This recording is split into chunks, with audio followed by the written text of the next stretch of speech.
BFM Business présente Tech & Co, le grand live du numérique, François Sorel. Merci d'être avec nous. Tout à l'heure, on va rêver puisque nous nous intéresserons au futur commandant de l'ISS, Thomas Pesquet. Antoine Meunier, qui est journaliste spécialisé dans tout ce qui touche au spatial, sera avec nous. Il va nous expliquer la mission de Thomas Pesquet. Mais dans l'immédiat, nous allons à Limoges avec Nicolas Bernardin qui est avec nous dans ce studio. Bonsoir Nicolas.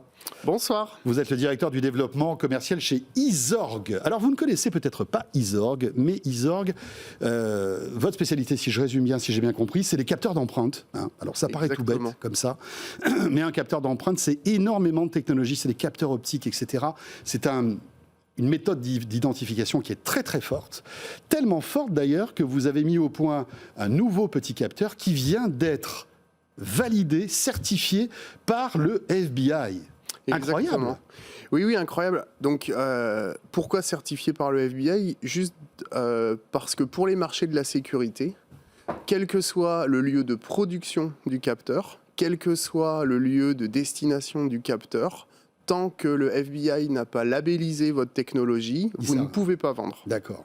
C'est un peu le sceau qui dit « Ok, on a testé, c'est ultra sécurisé, ça marche bien. » Exactement. C'est la première question de tous nos clients. D'accord. C'est le Graal, en fait. Exactement. C'est le label bio de l'œuf bio, quoi. Exactement. En quelque sorte.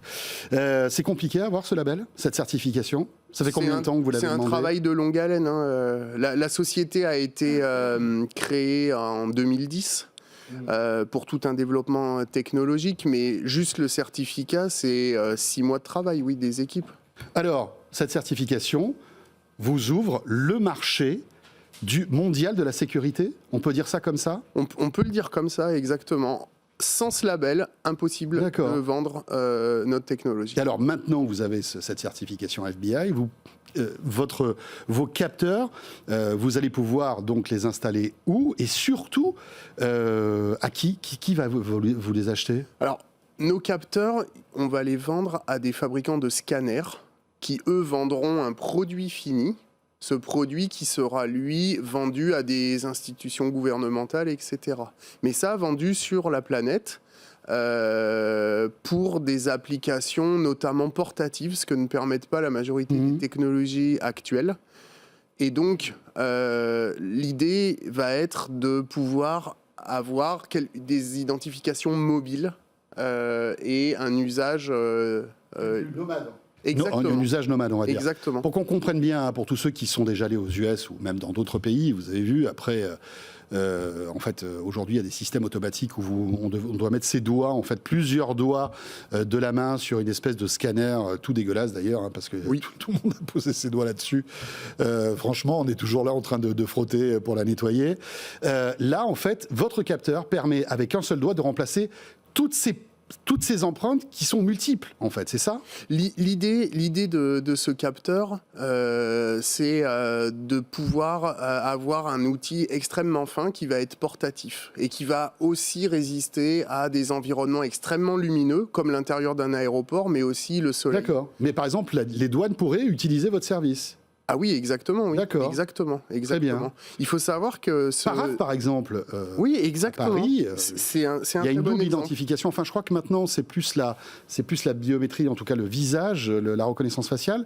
Mais pour certains, on est obligé encore de mettre son empreinte digitale. Exactement. Donc, et on vient croiser les données avec votre passeport biométrique. D'accord. Et donc là, vous permettez, avec votre solution, d'avoir quelque chose de tout aussi sécurisé qui existe déjà, mais portatif. Exactement, voilà. Exactement. Par contre, il faut quand même souligner le fait que c'est une première mondiale. C'est-à-dire que... Technologiquement ? Technologiquement. Alors, c'était quoi le défi technologique, là ? La base de notre technologie est une ressource, c'est de l'électronique organique. Autrement dit, c'est la famille des polymères. Tous les capteurs qui ont été certifiés dans le passé, et la liste est publique, on est la première technologie organique qui a été certifiée par le FBI pour ce niveau de sécurité. Et ça sert à quoi, en fait, d'avoir ce capteur organique par rapport aux autres capteurs ? Alors, je suis novice en capteur d'empreinte. Il n'y a pas de souci. La spécificité, disons, de cette technologie organique, c'est un métier d'imprimeur. En fait, on imprime des polymères. Ce sont des polymères actifs, mais on utilise des procédés d'impression et c'est une technologie verte, basse température. Donc, c'est plus facile à produire, c'est ça? Exactement. Moins énergivore? Exactement. Aussi, plus léger, etc. Exactement. Voilà. Donc, d'où l'aspect portatif en fait de votre solution que vous avez mis en place. Mais alors, c'est le jackpot pour vous ou pas? Est-ce que vous allez pouvoir acheter Limoges maintenant que vous êtes certifié par le FBI? C'est pas dans les prétentions. Disons que l'avenir nous dira si on peut enfin transformer plus de 10 années d'efforts de R&D en un succès commercial. Mais en tout cas, c'est le sésame qui ouvre les portes à la suite des discussions en cours. Alors, ce qui est intéressant, c'est que vous travaillez déjà sur l'après et sur le smartphone. Parce que oui, exactement. On pourrait imaginer demain avoir cette authentification donc très très forte, parce qu'aujourd'hui il y a des capteurs d'empreintes sur les téléphones. Tout à fait. Enfin, mais les capteurs d'empreintes aujourd'hui sont de très petite taille. Oui. Donc la sécurité derrière ça est très infime. Aujourd'hui, un capteur, ça fait 6 mm. Et plus il est petit, moins il prend d'informations, moins il est fiable.